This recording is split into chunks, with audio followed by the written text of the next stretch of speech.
This week on Hermitcraft,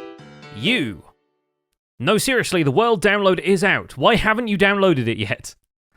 Welcome for the final time of Season 9 to the Hermitcraft Recap. My name is PixelRiffs, our writer is ZloyXP. Captions on this video were provided by Liara.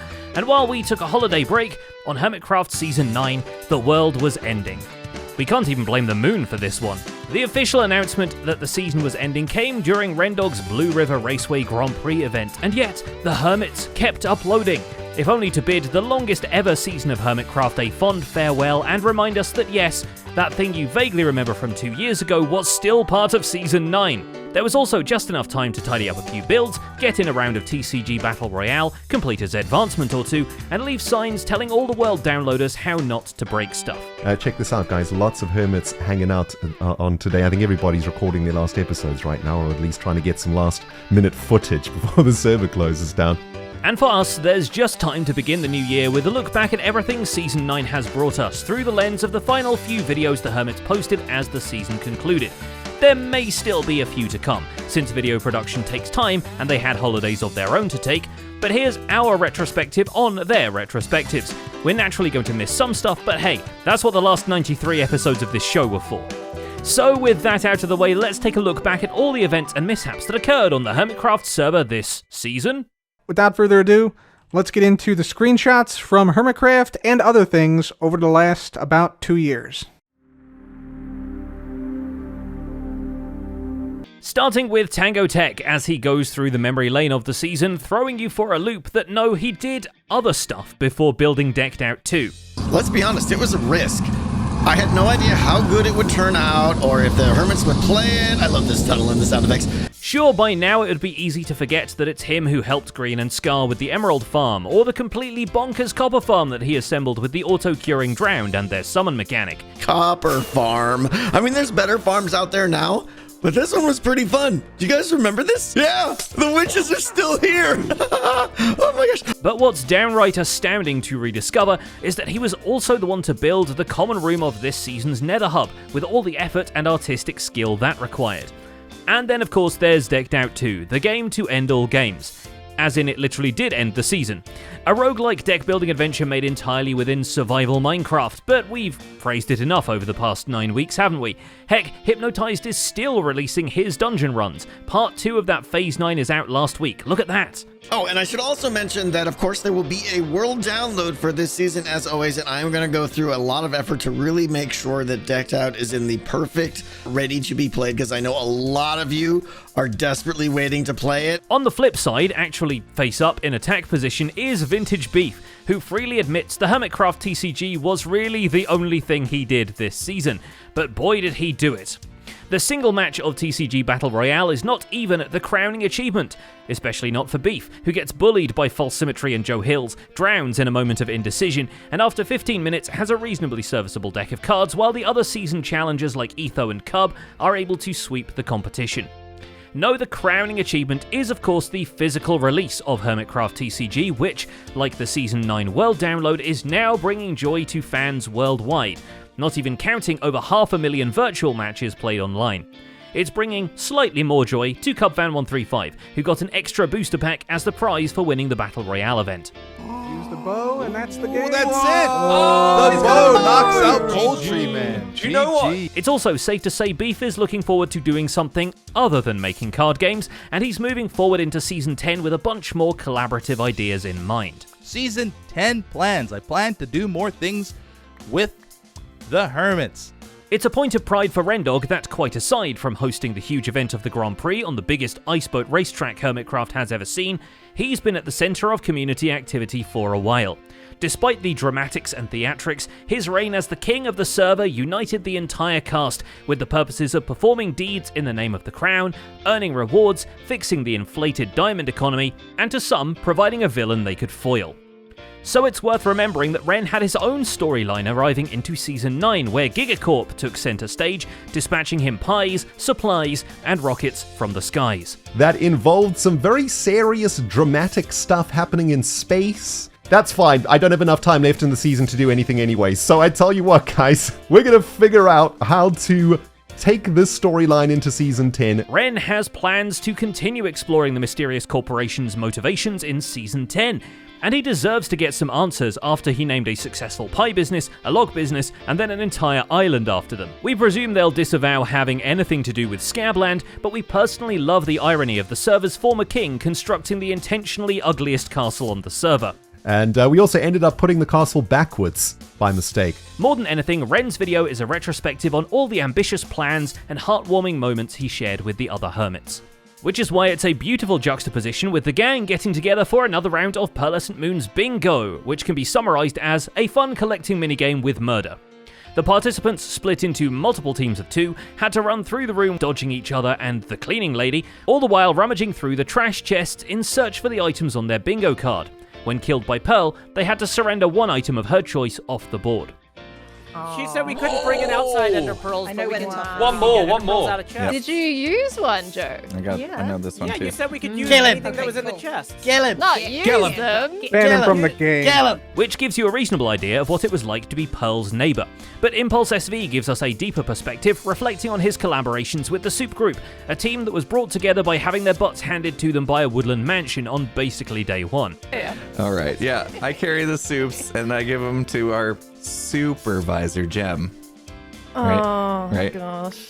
Right. Okay. Well, we could go now. Impulse montages his way through personal highlights of the season, from making a Wither Skull farm with Tango, to the ambitious plans of Illuminate and iBuy, to his Dwarven Keep in the Soup Group base area, and the time he built a raid farm by Gemini Tay's base twice. This has been such a fun way to just have bases that connect, and we did things the whole season where we were sending messages to each other and secret meetings, and it's just been such a fantastic time. Impulse doesn't give away too much about his plans for the next season, but I'm secretly hoping he finds an excuse to keep the beard. In the meantime, the walls of Gemini Tay's base will surely remember the few impulses she hasn't cleared out since the last prankening. After all, the soup just would not be the same without all of its ingredients. With her final video, Gem takes the opportunity to look over the vast effort it took to bring her elven base to life, along with the cherry Yggdrasil she made, beating the Minecraft developers to it, mind you. From the quartz pier to the prismarine roofs, her castle sure makes for a grand hat for Impulse's base. And after all that building, I bet it's nice to put Season 9 behind you, Gem! Very brave of you, Jem.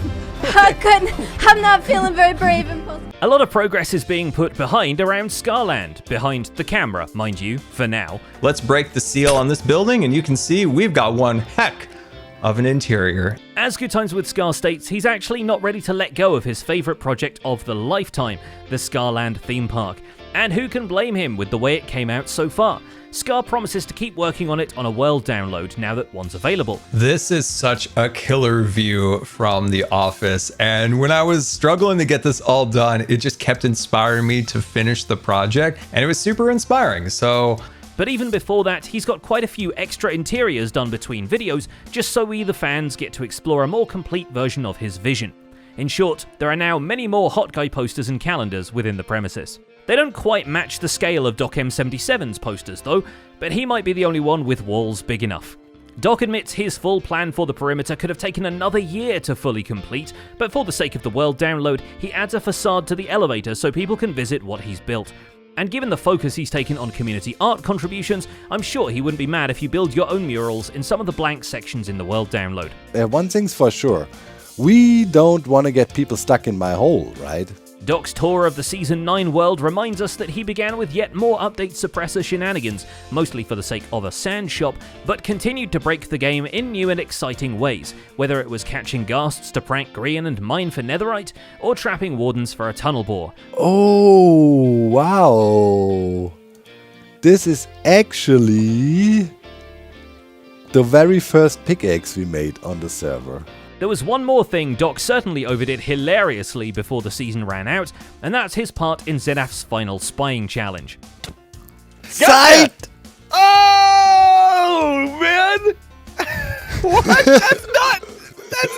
Doc is here! In a last-ditch attempt to get secret pictures of all the hermits he hasn't caught on tape yet, Zedaf tells multiple members to come and see him at his base. The plot twist, of course, being that they will not see him, not amongst these dozens of armor stands dressed as him. The hermits are tasked with finding Zed, and the Zed is tasked with them not finding him. And also one of the armor stands turns out to be Doc M pretending to be an armor stand pretending to be Zedaf. Okay, so you're over that side, okay. There's more than I anticipated. There's so many yous. Only one of them's really me, though, Ren. Probably not one of the Zedafs. He wears some other skin. I'm dressed as a horse. He's in the walls. He's in the goddamn walls! Plan Naruto goes off without a hitch, but the final advancement of the season is not his after all. Well, not his alone. Jevin suddenly comes in clutch and brings with him the only fully netherite beacon pyramid on the server, thus earning himself a Zedvancement Cup and scoring Zedaf one heck of a finisher for the season of accomplishments. You get the special shiny one, and now please take it away from me. I can't have the pressure of having this in my base any longer. All right. The general successes of Hermitcraft, meanwhile, are well documented thanks to Cubfan135's museum. And also the videos, obviously, but you gotta give it to him, he catalogued everything much clearer than our 90-some recaps could. Greetings and welcome to the Hermitcraft Museum of History and Culture. So there you go. So it just guides you through the entire thing. You'll see these symbols throughout the museum here. Hilariously, Cubfan starts his last episode of Season 9 with reminding us that he never actually planned to have a big base this season, and admittedly he didn't. He had 3 big bases.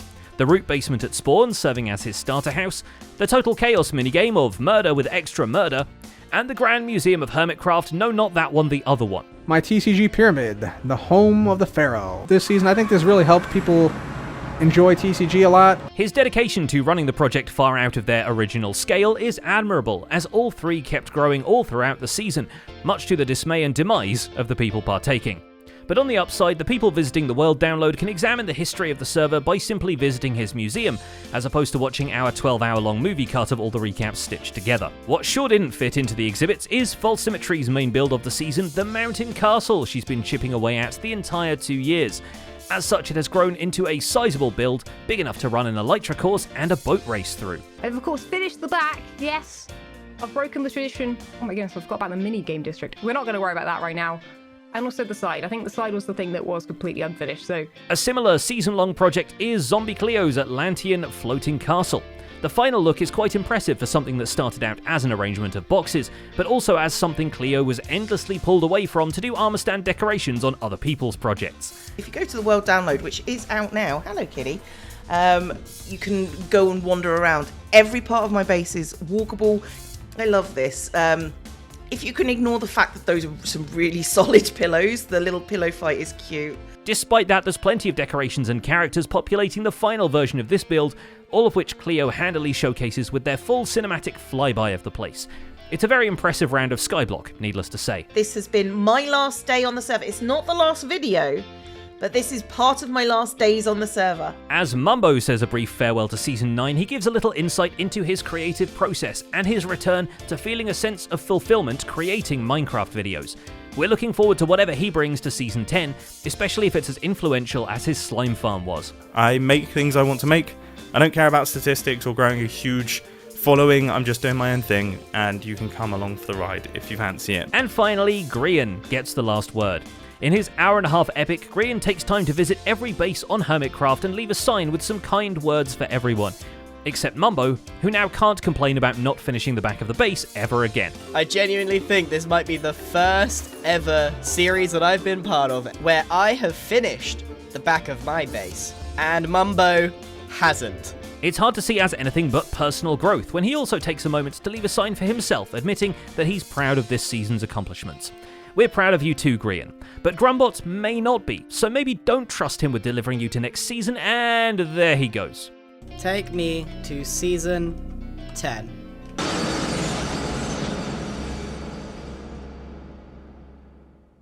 And that's about it for this season's recaps. Our writer is LoyXP, and my name is PixelRiffs. Captions on this video were provided by Liara. Don't forget to leave a like while you're still here, and subscribe so you won't miss future recaps. Thanks for watching, and we'll see you next season.